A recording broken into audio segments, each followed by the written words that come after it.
Welcome to another edition of From the Press Box. My name is Rob Leonard. Joining me, of course, is my co-host and brother and award-winning sports writer, Tim Leonard. Hello, brother. How are you? Greetings, brother. How are you?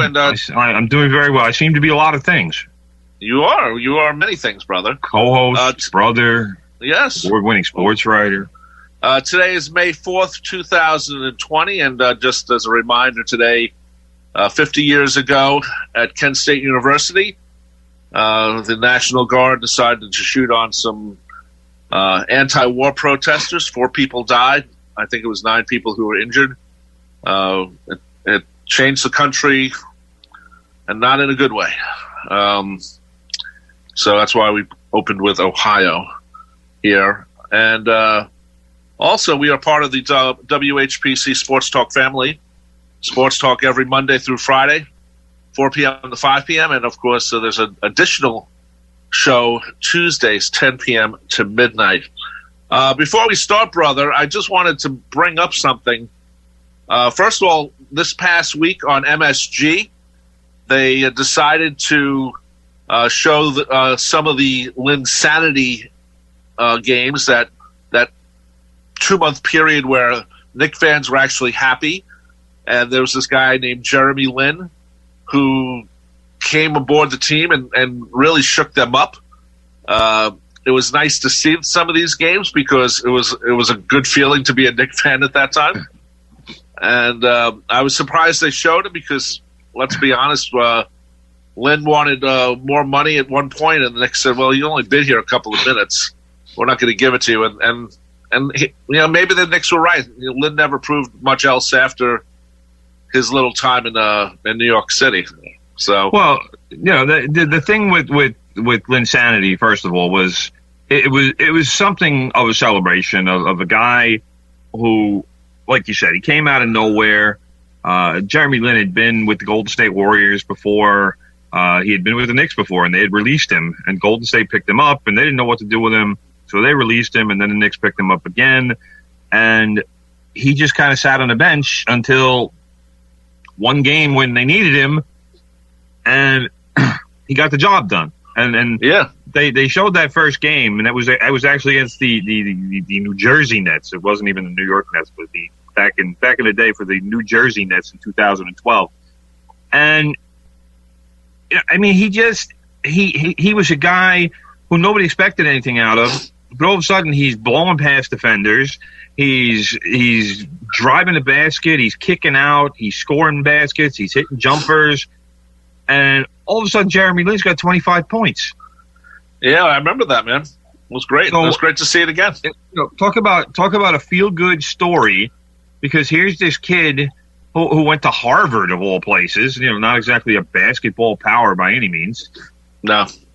And all of a sudden, turns into the guy for the Knicks. And Carmelo Anthony got hurt, and Amari Stoudemire had his brother got killed in a car accident. So all of a sudden, the Knicks are down their 2 best players, and they need a spark. And it turned out that Jeremy Lin was that spark. And talk about a guy who, was the least likely, maybe on the entire roster, right, to be that guy. But the great thing about it was how happy his teammates were, and the fans identified with him, because here was this kid who he's diving on the floor for a loose ball. He's giving up his body and just driving to the basket with reckless abandon. And he's playing basketball the way Knicks fans want to see it. He's hustling. Right. He reminded me a lot of Charles Oakley in his hustle. The hustle, yeah. Nothing else about him reminded you of Charles Oakley. Okay, but the hustle. I'm talking about. But you could tell this kid cared. Yes, and that he was getting minutes, and he was going to do anything he could to stay out on the floor. Yeah, and he did great. It was nice to see some of these games. It was that first game I watched. In fact, I watched a couple of the games, a few of the games yesterday, and it was just it just made you feel good, because here, like I said, here's this kid who you don't expect anything from. No. And he goes from having that one game Then it was 2 in a row. And then all of a sudden he became this indispensable player for the Knicks because they didn't really have a whole lot else. And somehow he just gained this confidence and immediately kind of took over the team. And then when Carmelo came back, it kind of became this story of, well, how's Melo going to fit back in with Jeremy Lin? And Carmelo got all upset because he wasn't the focus for the first time in his Knicks career. Yeah, that's true. That's true. But good for Jeremy Lin that he wound up cashing in because he went. Then he was. I got the numbers. In 13 games, Jeremy Lin averaged 22.3 points and 9 assists. Wow, which is phenomenal. Those are great. Phenomenal numbers. And the Knicks went 10-3 in those 13 games. It was a great little time. By the way, brother. By the way, just to break in for a second, continue with a second. We've been told that we can give out a phone number. Ooh. So if people want to call in, the experiment continues with this remote broadcasting. I'm in Nassau County. You're in Queens. The phone number is 516-387-0120. That is 516-387-0120. If you'd like to call in and comment about anything in the sports world, do you think there will be baseball or hockey or basketball or soccer played this year? That's a great question to ask because I'm not really sure right now. So continue with Linsanity, brother. Well, I mean, the other thing I was going to say is that good for him for cashing in, and I know James Dolan was very upset because he thought Jeremy Lin was being ungrateful, I guess. Yeah, that's the word. For not taking a discount to sign with the Knicks. But the contract that Lin signed with the Houston Rockets, I remember it kind of having a poison pill to it because I don't remember if it was the first year or the last year. I'm just going by memory here. I remember it being a 3-year deal for I think it was $15 million. But It was either the first year or the last year was worth like $10 million or something. And the Knicks didn't want to pay it. And I think that was a lot of the issue as well. I don't know that they necessarily would have minded paying Jeremy Lin $5 million a year, but it was the structure of the contract that made it so that the Knicks wouldn't be able to really, seriously consider matching it. And yeah, it's unfortunate. It's unfortunate. Well, I mean, it's unfortunate. It's unfortunate because Jeremy Lin wasn't going to stay in New York, and who knows what would have happened. I mean, he might have come back to earth anyway. But I'm happy for the kid to cash in. I mean, he'd already been bounced around for a couple of teams in the NBA and not gotten minutes and not really done anything. And this was his opportunity. I mean, I don't blame him. I don't blame him at all. You know who he reminds me of a little bit, brother? It reminds me a little bit of that Charles summer Oakley. where. Well, no. It reminds me of that summer of Mark Fidrych when he, it seemed like every Monday night when there was still Monday Night Baseball, he'd be pitching and he's not that Lin was talking to a basketball or anything, but that excitement where you look forward to watching a game because you don't know what's going to happen, and I mean that in a good way. Yeah. So I remember MLB Network showed a Fidrych game last year. And it was just exciting to watch him. He was, it was a fun thing to see. And back then, there was no ESPN and no Sports Center or anything like that. So you didn't get everything every day like that. So it was nice to see that. And Jeremy Lin's, burst, as I like to call it, reminds me a lot of the excitement of watching Mark Fidrych as a player because he burned out too. Unfortunately.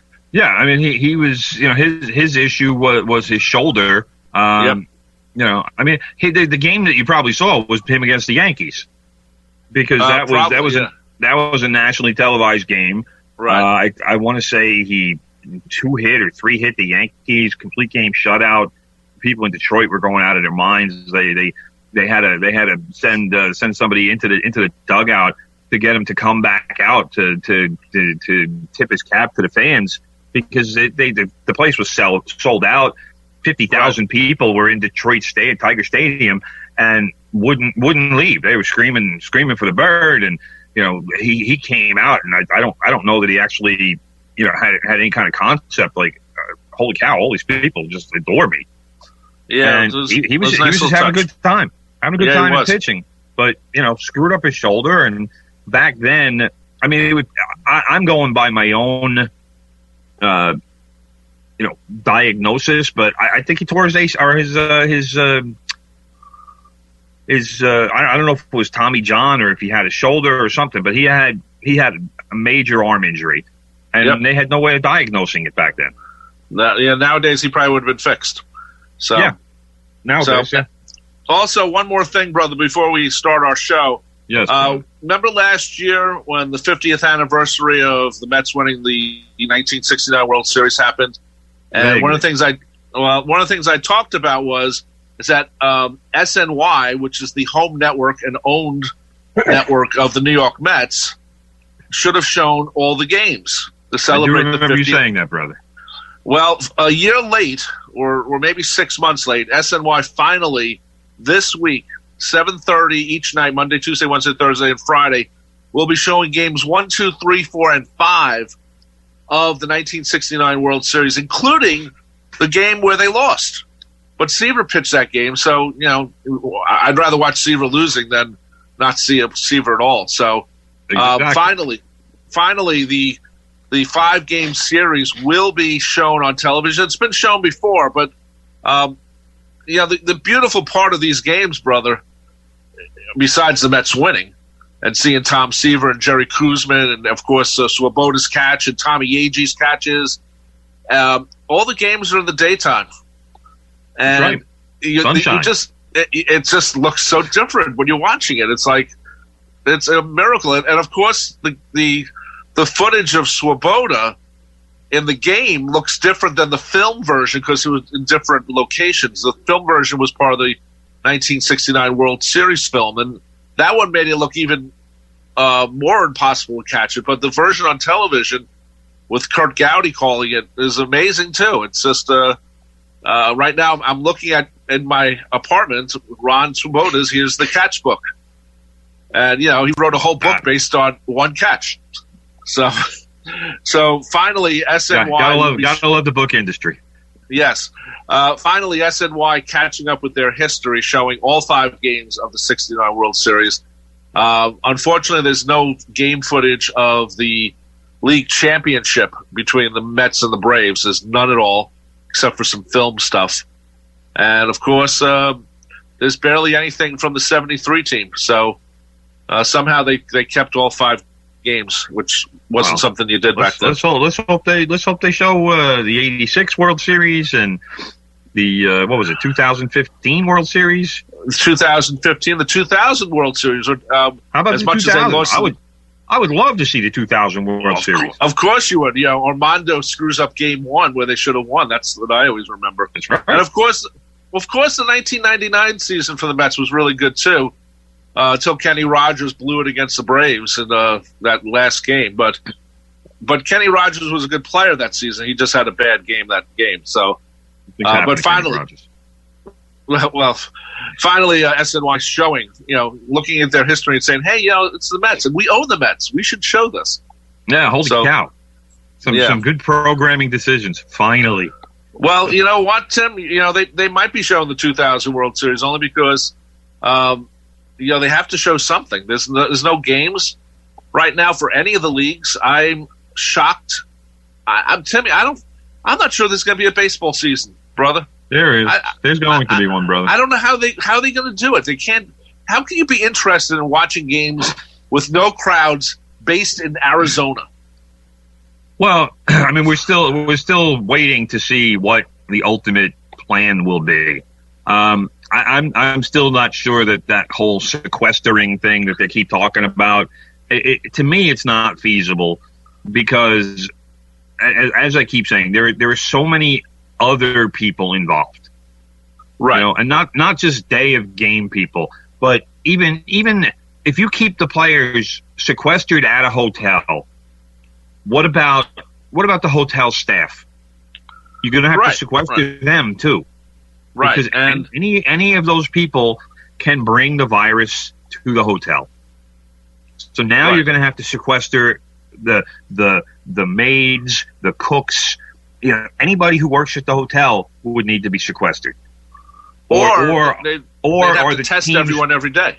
Or are the teams going to bring their own people to clean up and take care of after the players?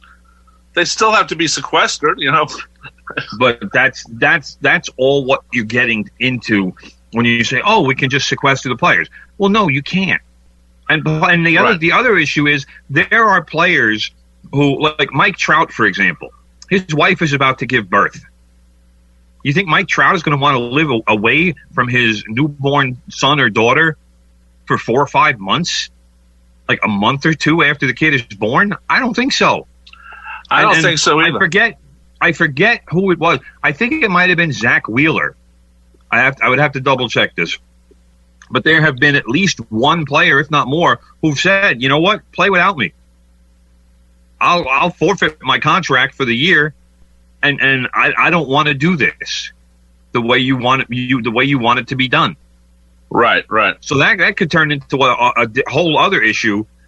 That if a player doesn't want to turn their life over to Major League Baseball for however many months of a season that they decide they're going to have in a sequestered environment like that, I don't know if the player decides, "I don't want to do this." I don't know what kind of authority or what kind of legal authority that Major League Baseball would have to say, "Hey, you know what? You're under contract. You have to do what we tell you to do." Because this is beyond that. This is taking over somebody's life as opposed to just being a baseball and a work issue.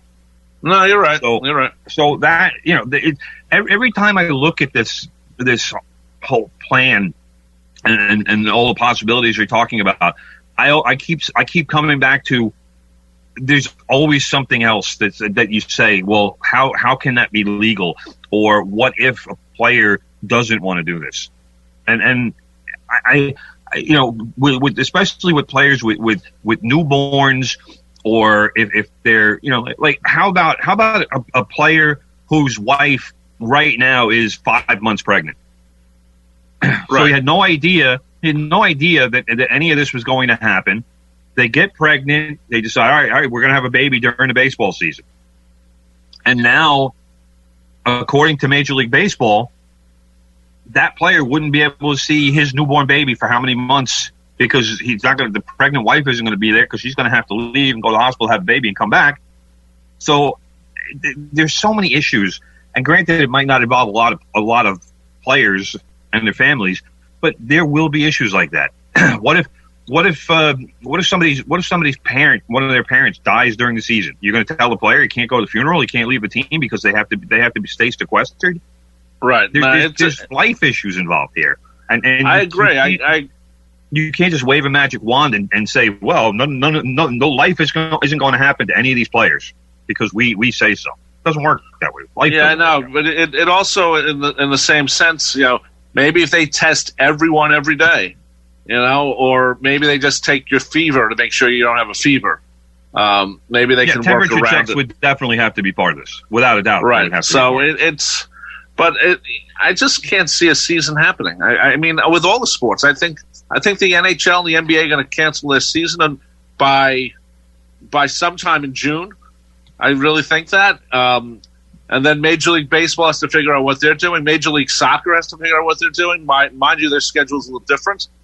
But then the NFL, that's the next thing. The NFL, The NFL said this week that they're proceeding with an on-time start. Well, now, I have no doubt that is. I think right now they can plan for it, sure, but the deeper that we get into quarantines and the deeper we get into different states saying, we're going to have to extend this another 2 weeks or a month. I mean, there are some states already that are into June with the quarantine. Yeah, no. Now, the NFL to be ready to start. I mean, I don't even remember when the first week of the season was. Like September, first week of September. Usually, it's the first Sunday after Labor Day. So, all right, so that's second week of September. You're going to have to start training camp in late July, or you could even abbreviate it maybe for early August, but you need a month to get these guys ready. Yeah, no. So I mean, And at least an exhibition game or two. Yeah, you got to break it in. I mean, it's just very strange, brother. It's I miss sports. I miss the conversation about sports. And we're having one right now, brother. Yeah, I know, but you know what I mean. You know, it's a different conversation. We'd rather be talking about games and results and setting up big games and looking forward to something like that, as opposed to talking about, well, will they have a season? That's not the sports conversation anybody wants to have. Right. It's not like it's a labor dispute, and that's the reason this is happening, right. Which, you know, why the NHL season got destroyed, and the Major League Baseball didn't have a playoffs in '94 or World Series. So this is just different. It's just totally strange. By the way, our phone number is 516-387-0120 if you'd like to call us up and comment on the world of sports. Brother, we're going to change our gears right now. Talk about women's soccer. And the story is actually a pretty big one for the sports world in general, but because it's about money more than the game. And that's what a lot of sports is about anyway. It's the money. I forgot who the judge was, but a judge ruled against the women's national team about equal pay. But I also know, after talking to you about it, this isn't just saying, okay, you guys all get the same amount of money. There's different contracts with this. You covered the women's national team in 1999. Obviously, back then they weren't making as much money as the men's team, but right now they seem to have different contracts than the men's team. Though it seems that the women's team made more money per game than the men do, but that might have been because of the fact that they played more games. I mean, that could be part of it too. I'm not sure of that. Well, well, one second, brother. It's not just this lawsuit. If you weren't reading about it, the women aren't making as much as the men, but it's not that cut and dry. And each side had a point. I thought there was one thing I saw, and I'm not sure if I read it right. It said that one of the reasons they didn't want to pay the women is because the crowds don't yell at the women the way they do with the men. Now, I saw that. I'm like, that can't be right. I don't know where you read that. I haven't heard that one yet, brother. Yeah, well, that's idiotic, to be honest. I know that's idiotic, but at the same time, the women's team has won. They keep winning. They're the darlings of the soccer world in the United States. The men's team can't do anything. Yeah, they win, and they're a bunch of colorful characters too. This is an American team, if you want to look at it that way. So anyway, what were some of the things? Because it's not just equal pay for equal games. There's a couple other things about. They have different contracts, which I didn't know about until. Well, yeah, because there are issues. There are issues here. Part of the reason why the women's team, I guess it was last year, made more money than the men's team was because the women won the World Cup. Right. All right. And they played more games because our men's team was so inept that they didn't get paid for several games that they would have played had they qualified for the World Cup. So you can say, well, gee, look at the women. The women made more than the men did last year. Yeah, because the men were awful. And because they were so inept that they couldn't qualify in CONCACAF, which is the easiest qualifying region in the world. Right. And we are by far the largest country in CONCACAF. So it was a failure of epic proportions was the only reason that the women made more than the men did last year. Because here's what's going on. The women have a contract with U.S. Soccer that pays a certain number of players a base salary. And I believe that number is $100,000 per player. Now, the reason that they have that is because they can't make money like that elsewhere. Their league, the NWSL, the players in that league for the most part, are making somewhere in the area of $30,000 to $40,000 a season. And a lot of players in that league are making $20,000. Now, I don't know about you, brother. You can't live on $20,000 a year. No, you can't. You know, Sidney LaRue, who was, famously was on the U.S. national team and married another soccer player named Dom Dwyer. She famously tweeted last year that she spent more in child care costs than she was paid by the Orlando Pride. Now, fortunately for her husband, Dom Dwyer, also plays for the Orlando team in Major League Soccer, and he made $1.3 million last year. So it's not like they're going broke. But when Sidney LaRue, who was a U.S. national team member, when she's spending more than $20,000 a year on child care, then she would have gotten paid or did get paid from the Orlando Pride. That's a problem. Yeah, it is. Let's face it. If you're dealing with female athletes, you're dealing with the possibility that they may get pregnant. That's life. Life happens. You can't stop it. Also, the other thing about that, brother, and nothing against the NWSL, because I've actually seen some of the games. The Portland Thorns have a very good fan base among the teams in the NWSL, but they don't get the ratings. Unfortunately, the World Cup does, but the ratings haven't caught up for the leagues yet. Which is unfortunate.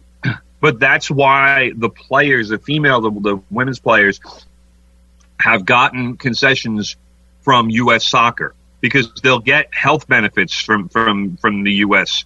They'll get maternity care. They'll get nanny care. They're getting perks from U.S. Soccer that the men's players don't get. Because let's face it, most of the men's players for the United States are playing club soccer.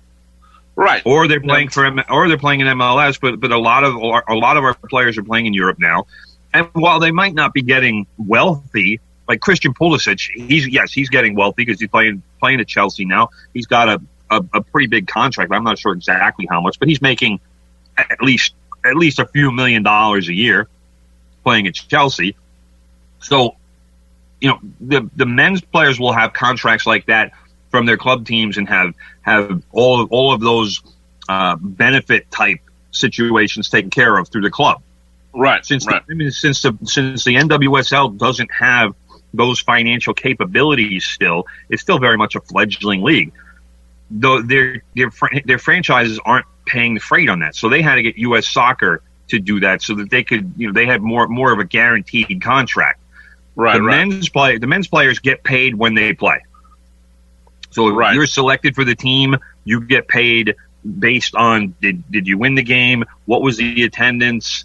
There's a lot of different factors, but that is how the men's players will get paid. Did you make the team? How many tickets did we sell?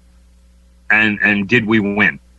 Right. And were you called up to the main team? That's the other thing too. That's what I said. Yeah. Were you called up to the team? If a men's player is injured with his club team and can't play for the years, let's say Christian Pulisic is playing for Chelsea. They lose to Tottenham, and Christian Pulisic winds up with a pulled hamstring in the game. Not a harsh injury because Tottenham plays clean, but he pulls a hamstring. Oh, I can't play for another month. Well, the U.S. national team has a game next week that you were supposed to play in, and now Christian Pulisic isn't getting called up to the team. He's not making that $5,000 or $10,000 or whatever it would have been to get called up to the team, because if he can't play, then they're not going to call him up just say, "Oh, we like having Christian around." No, they need a player. They need somebody who's going to be able to train. They need somebody who's going to be available. Christian Pulisic won't get paid for that, for those two friendlies that the United States would play that weekend. So basically, it's the men's team is more of they're under a contract per game, basically, while the women's team has more of a guaranteed money, which I understand why they would go for that, because, like you said, their regular jobs at the NWSL or maybe in Europe isn't going to pay them as much, and if they can get a certain amount of money guaranteed with other benefits, you're going to take that, especially if there's no guarantee in other parts of it. So I understand that. So it was a little different when, if you just read the headline on this, it seems like, oh, the women's team isn't making their money, which they are, but at the same time, they're not. I understand.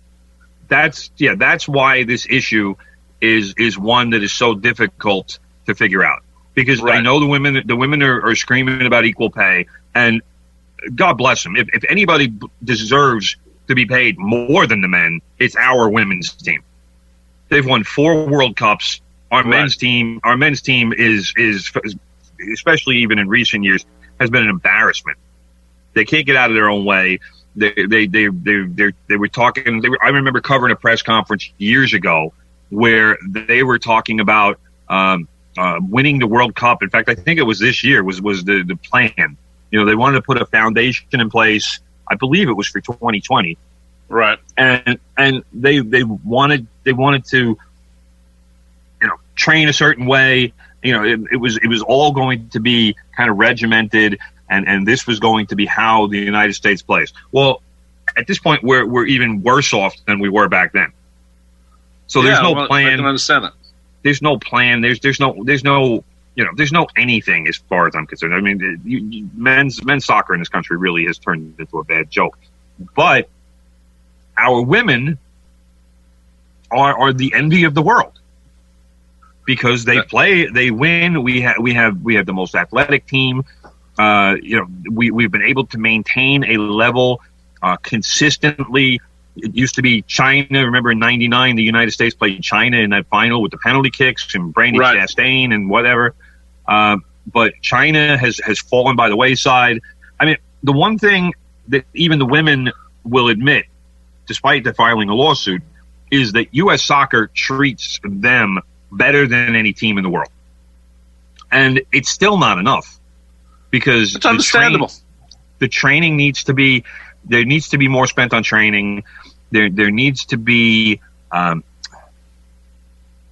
just more respect in their travel situations. The men fly, they fly first class or at least business class, and the women are, well, we got to get on a 6 o'clock flight and coach.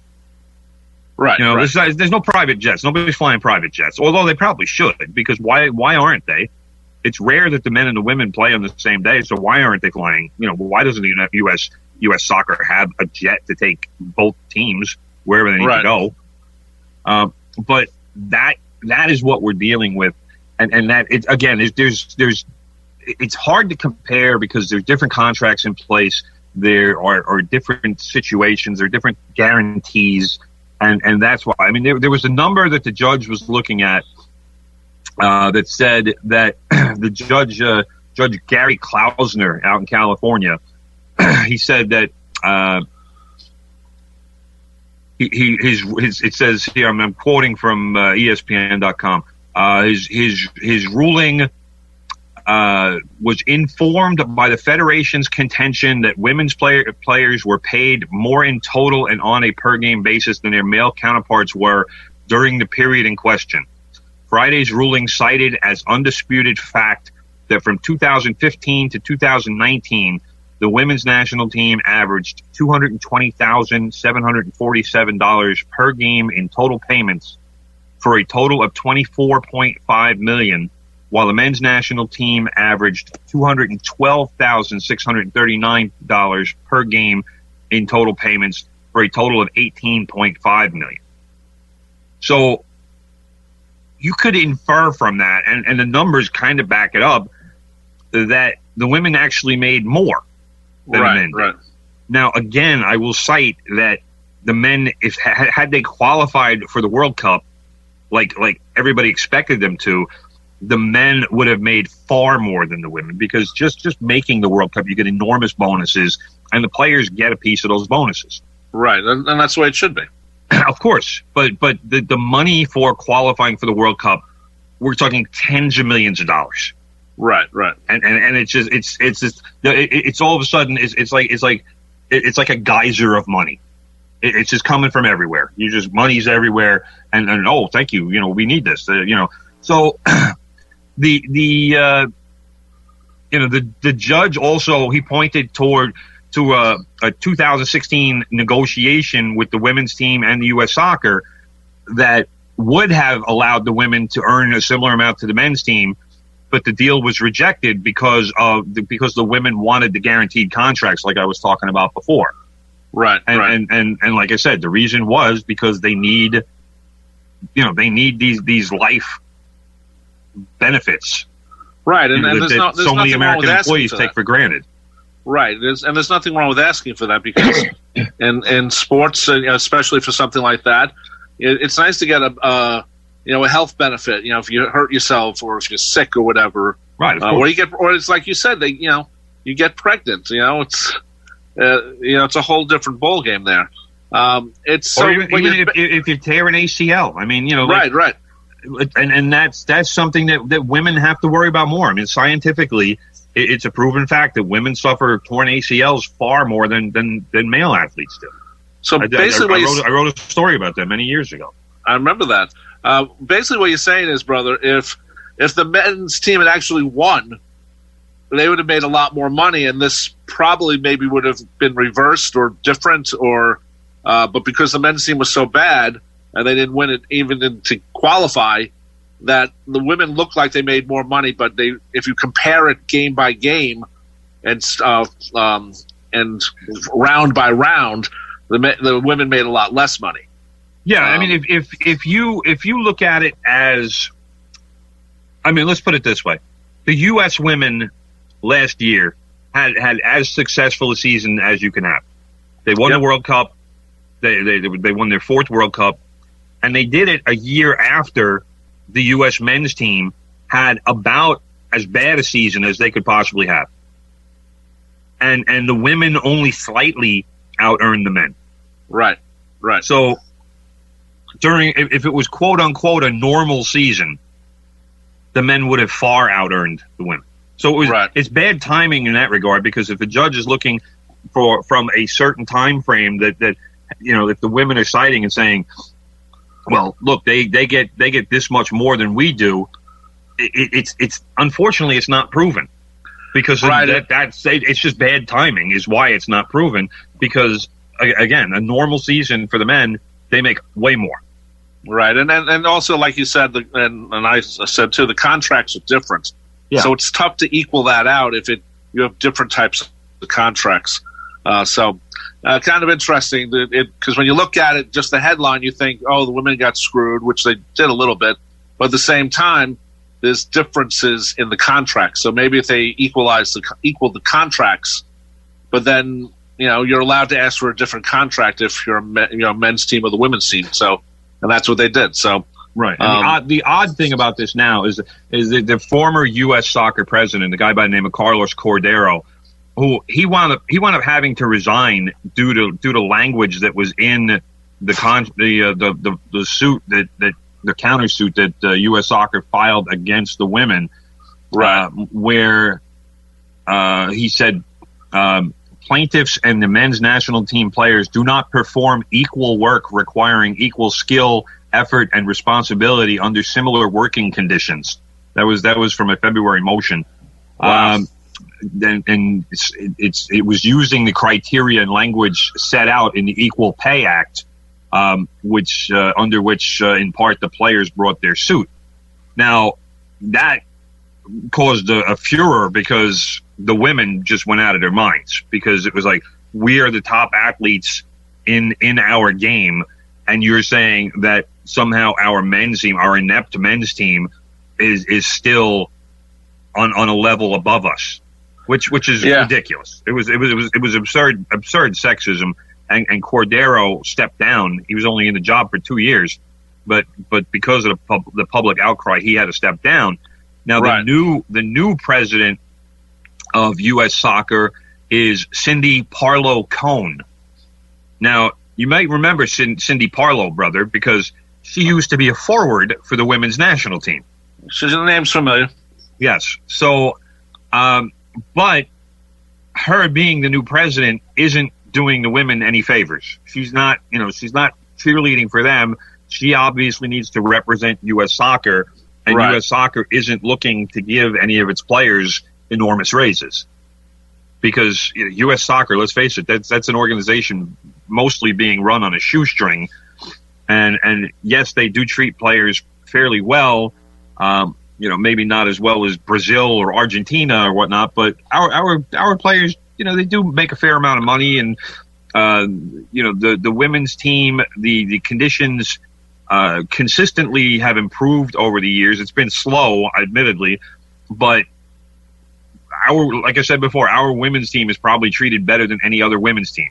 Now, right, and it's not necessarily fair, but that's what it is. We should say that the women's team, the last time they won, had a great ratings day.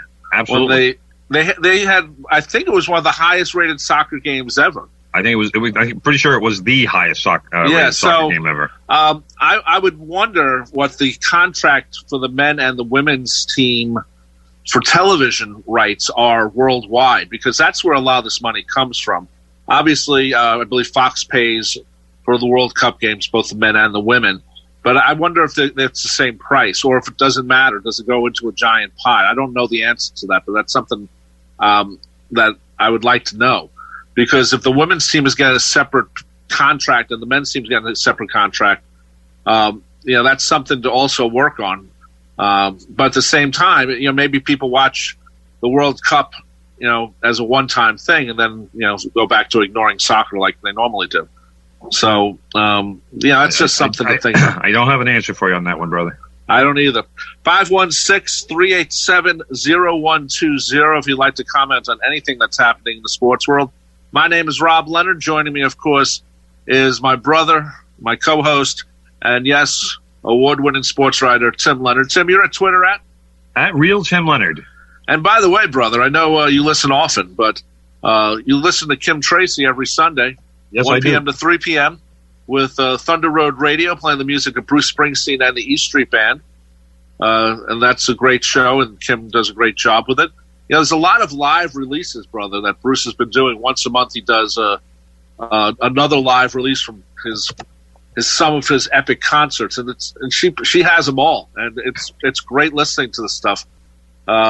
Because sometimes he just would go crazy in a night, and now they're releasing it.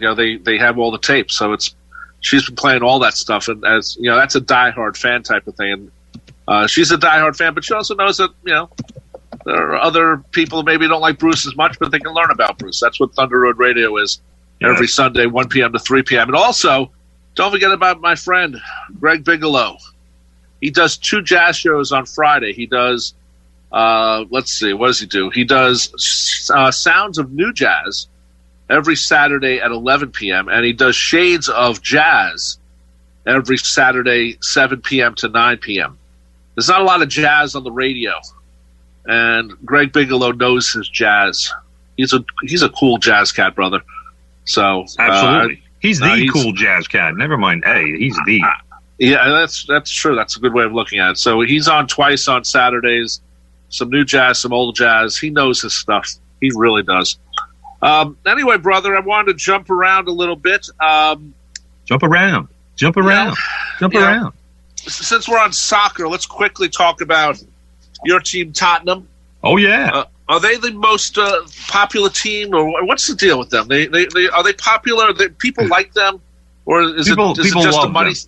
Is it a money thing? Is it a money thing?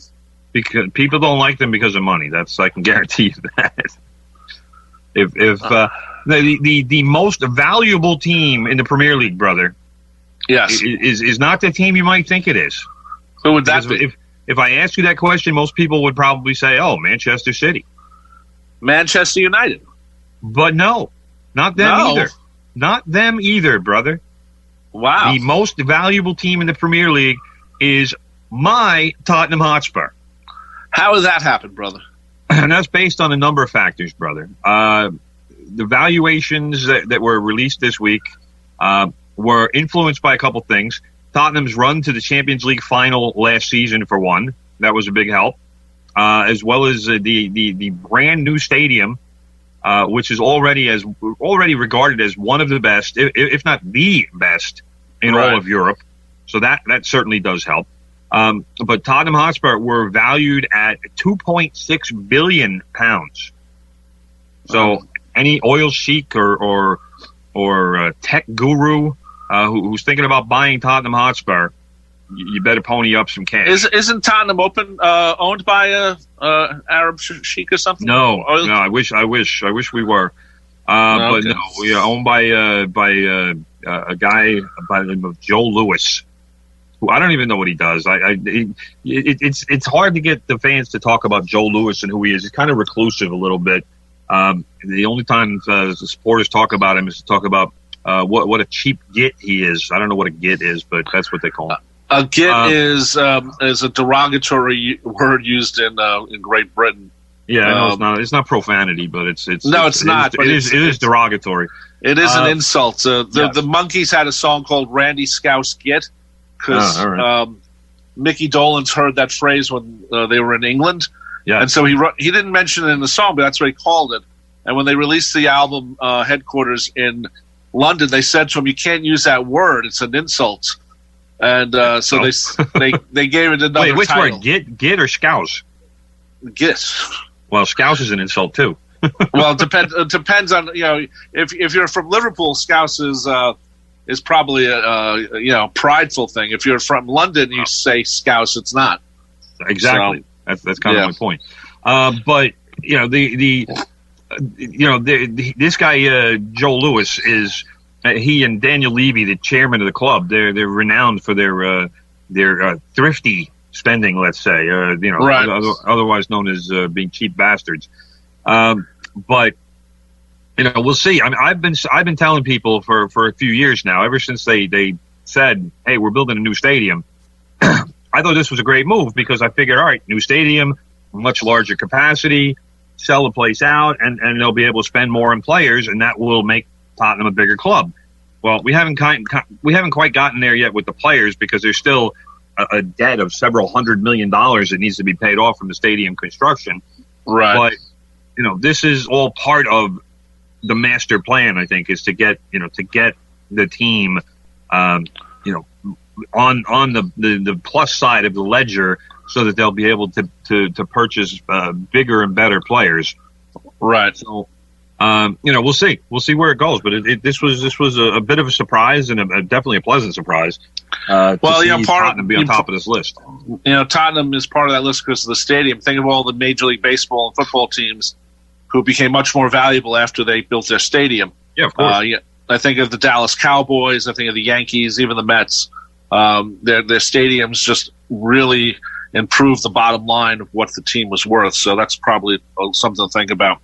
Also, brother, the Knicks, the president of the team, Leon Rose, he's keeping Scott Perry around. Is this a good thing or a bad thing? It's probably both a good and a bad thing. I'm no fan of Scott Perry by any means. I know. But I understand why Leon Rose did this. Let's face it, the Kristaps Porzingis trade was a disaster. Yeah, but that I'm sure came from up above Scott Perry. So doesn't matter. You still got to make a deal. You still got to make a good deal. It was pointed out by pretty much everybody who covers the Knicks that Porzingis went into management, said, "I want to trade," and literally 15 minutes later, he was traded. Yeah, well, yeah. So this was something that had been in the works. Trades don't happen in 15 minutes. It's not possible.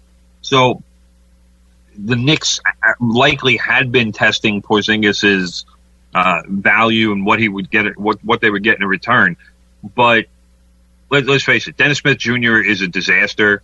He's already on his way out of town, as far as I'm concerned. He will never be an impact player for the Knicks, and they will also get 2 late first round draft picks, if I remember the trade correctly. So, what is a late first round draft pick in the NBA draft? It's basically you're taking a flyer on somebody, and praying that they become something of an impact player for you, because more than likely they won't. More than likely you're talking about a bench player at like 25. So, that was not good. Now, on the other hand, the Knicks have done fairly well in the draft under Scott Perry. Mitchell Robinson is a second round pick who should be a starter for the next decade. I'm still not down on Kevin Knox, although he has had a pretty brutal season before everything stopped.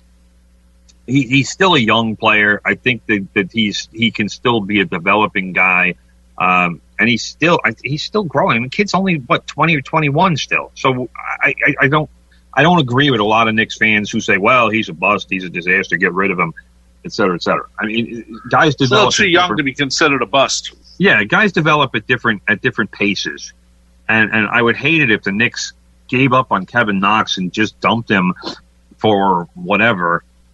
And all of a sudden, at 23 or so, he turns into a player. Good point. And that's something that John Calipari is. And I'm not a big John Calipari fan, but it makes sense when he says it, that this kid is somebody who it takes him a little more time, to get right. So, and R.J. Barrett, I still think he's going to be a phenomenal pick. Obviously he hasn't played very many games because, again, the stoppage. Right. And Perry has been able to find some decent bench guys and role players, Alonzo Trier, among others. But, the Knicks now have 7 first-round picks in the next 5 drafts. Which is so unusual for the history of the Knicks in the last 10 years. If you look at the disaster that was the Isaiah Thomas error, and then I'd think error as opposed to error. It was trade every first-round pick you could for a disaster, supposedly quick fix. And, my boy Steve Francis, Maryland guy, was among those where the Knicks gave up a first-round pick for him, and he was done. He was already done by the time he got to the Knicks. So it was just a horrible trade. But the Knicks have actually been stockpiling assets under Scott Perry. And that's the only way they're going to rebuild. Because let's face it, free agents don't want to come to the Knicks. Not right now, brother. They still, even right now, there's no games happening. So, one thing, they're still airing that Last Dance show on ESPN. Yes, about the show was about the last year of the Chicago Bulls. And, it's funny. You mentioned Isaiah. It's just funny watching him in interviews because he's always looking to seemingly nail someone against the wall and without him being blamed. And it's kind of funny, I don't know.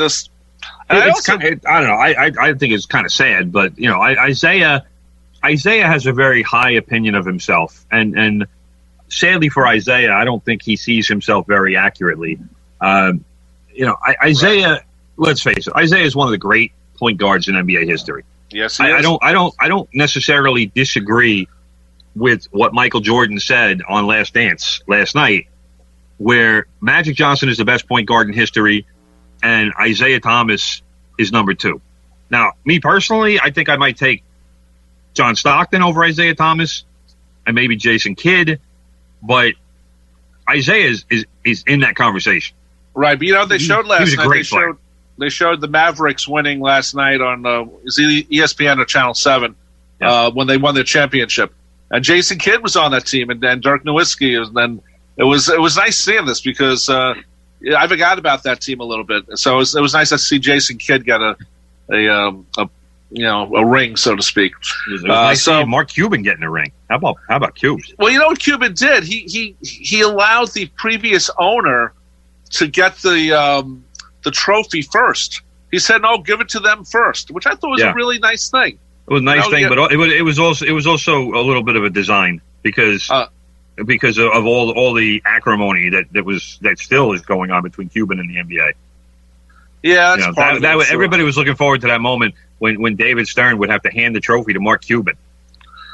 That was Cuban's way of kind of getting around that drama and that that occasion, and it was a good way for him to do it because it was kind of like Michael Jordan putting the flag over the Reebok logo.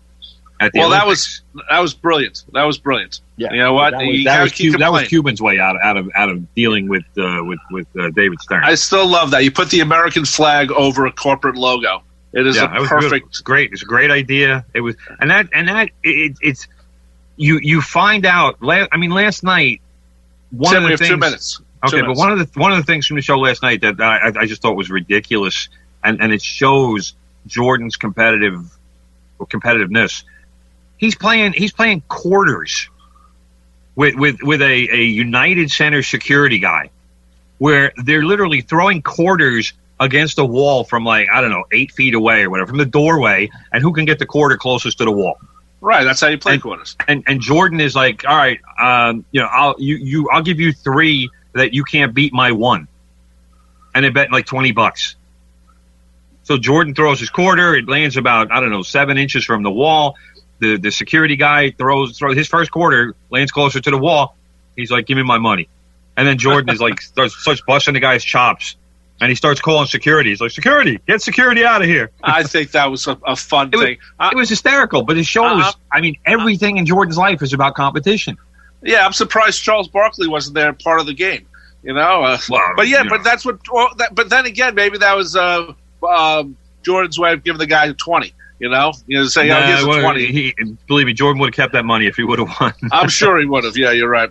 Anyway, brother, that just about does it. You've been listening to From the Press Box right here on 90.3 WHPC, the voice of Nassau Community College. By the way, brother, may the 4th be with you. I know you'll be watching all those Star Wars movies later on. Star Wars Day, brother. Yes. May the 4th be with you, as we say at Tottenham Hotspur. Yeah, I've never seen. I think I saw the 4th Star Wars movie. I've never seen any others. Good job. Surprise. What about you, brother? I don't remember you seeing any. I've seen at least 3 of them. Oh, okay. Maybe 4. I don't know. Okay. Anyway, coming up next at 10 o'clock, Big Ed with the Good Gold Show. So keep it tuned here to WHPC. I'll see you Friday with Beatles songs. We'll see you in 167 hours with more From the Press Box. And thanks to Sean Novat for keeping us on the air. Take care and bye-bye.